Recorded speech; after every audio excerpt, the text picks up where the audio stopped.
જય સ્વામિનારાયણ. હું આજે તમને એક સવાલ પૂછવા આવી છું. યુવાન એટલે કોણ? જે વહેલા ઉઠે કે જે મોડો સૂવે? મિત્રો, યુવાન એટલે માત્ર ઉંમર નહીં. યુવાન એટલે એનર્જી, વિચારો અને સપનાઓ. અને હા, જેના સપના મોટા હોય એને ક્યારે એલાર્મની જરૂર નથી પડતી. આજનો દિવસ છે સ્વામી વિવેકાનંદજીનો જન્મદિવસ અને એને આપણે ઉજવી રહ્યા છીએ રાષ્ટ્રીય યુવા દિવસ. કારણ કે દેશને સૌથી વધારે ભરોસો યુવાનો પર જ છે. પણ એક વાત કહું, આજનો યુવાન બહુ સ્માર્ટ છે, પણ ક્યારેક સ્માર્ટફોન જેટલો જ. આખો દિવસ રીલ્સ જોવામાં 2 કલાક અને ભવિષ્યના વિચારોમાં 2 મિનિટ. મિત્રો, સમય વોટ્સએપ પર લાસ્ટ સીન બતાવે છે, પરંતુ જીવનમાં સેકન્ડ ચાન્સ નથી બતાવતું.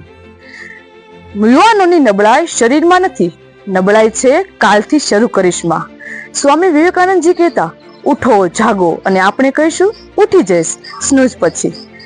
દેશ આગળ વધશે તો ફક્ત તમારા ભાષણોથી નહીં, મહેનતથી, વિચારોથી અને જવાબદારીઓથી. એક યુવાન સાચું બોલે, સમાજ બદલાય. એક યુવાન મહેનત કરે, દેશ બદલાય. અને એક યુવાન જવાબદારી લે તો ઇતિહાસ બદલાય. અંતે એટલું જ કહું, આજે નહીં તો ક્યારે, તમે નહીં તો કોણ? રાષ્ટ્રીય યુવા દિવસ પર સંકલ્પ કરીએ, યુવાન બનવાનો નહીં, યુવાન બનીને કંઈક કરી બતાવવાનો. જય યુવા શક્તિ, જય ભારત.